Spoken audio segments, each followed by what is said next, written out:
ரவையை நல்லா கொஞ்சோண்டு ஆயில் போட்டு ஃப்ரை பண்ணி எடுத்துக்கணும்.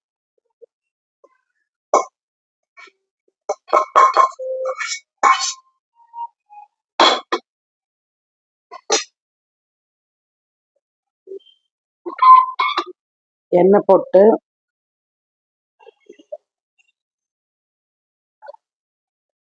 தாளிக்கிறதுக்கு வந்து பட்டை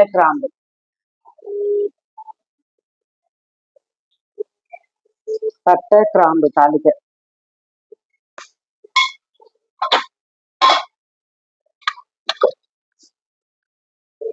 இதுக்கு வந்து கேரட், பட்டாணி, உருளைக்கிழங்கு, வெங்காயம் போட்டு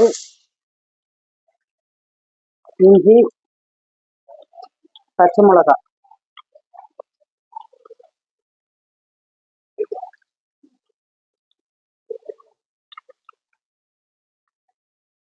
கருவேப்பிலை, முந்திரி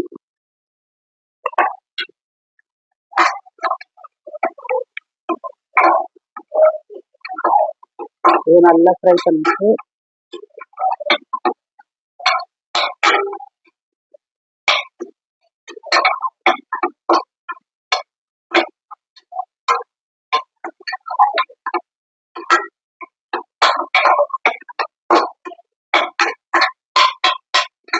இது வதங்கிறதுக்கு தேவையான உப்பு, வதங்க தேவையான உப்பு,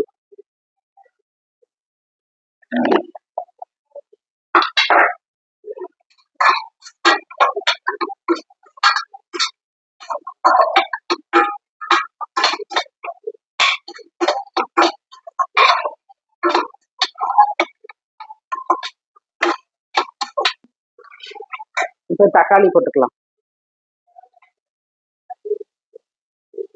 தக்காளி, புதினா,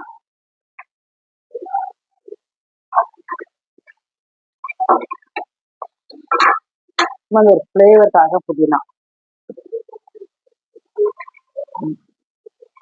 பட்டாணி, கேரட்டு, உருளைக்கிழங்கு, கத்திரிக்காய்,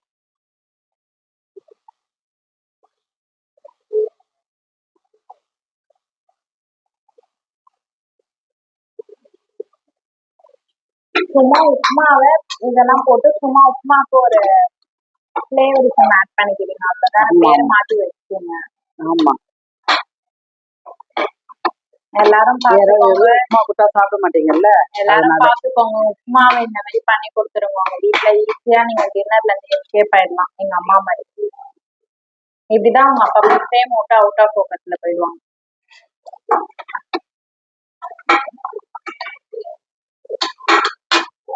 வெறும் உப்புமாவா கொடுத்தா சாப்பிட மாட்டீங்கல்ல, நல்ல டெக்னிக் இது, அதனாலதான். ஆனா இதையும் ஒரு சில பேர் கண்டுபிடிச்சு சாப்பிட மாட்டாங்க. அப்ப என்ன பண்ணுவீங்க?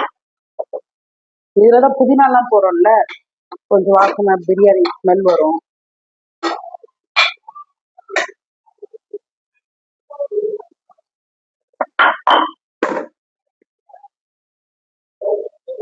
இத பாத்தீங்கன்னா திருப்பி அவுட் ஆஃப் ஃபோக்கஸ்ல போயிட்டாங்க.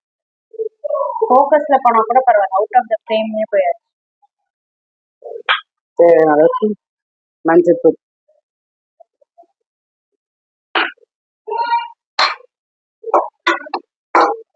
தேவையான அளவுக்கு தண்ணி,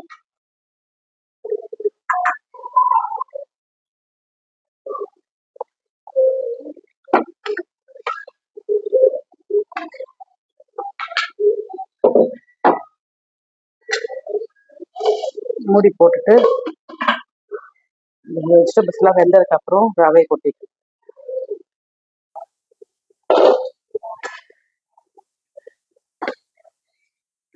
பாருங்க. இப்ப இதுல இருக்க காய் எல்லாம் வெந்துருச்சு. கொட்டி மிக்ஸ் பண்ணு.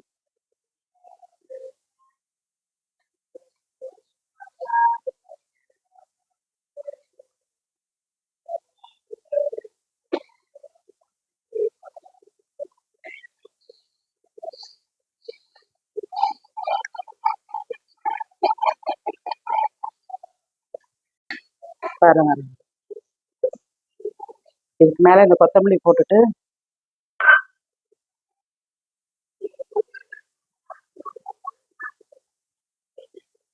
கொஞ்சம் நெய் போட்டுக்கலாம்.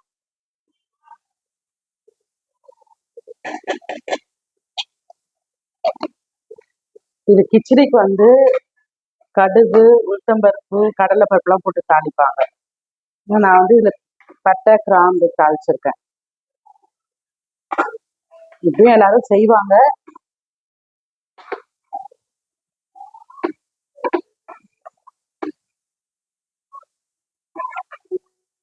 கிச்சடினும் சொல்லலாம், பாத்துனும் சொல்லலாம்.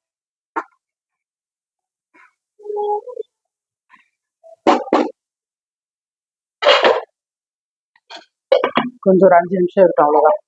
ரவா பாத் தேங்காய் சட்னி ரெடி. கண்டிப்பாக ட்ரை பண்ணி பாருங்கள். ரொம்ப ஈஸியான ரெசிபி. என்னடா இது நான் பேசுகிறேன்னு பார்க்குறீங்களா? ஒன்றும் இல்லை, ஒரு சின்ன audio problem. Subscribe for more video.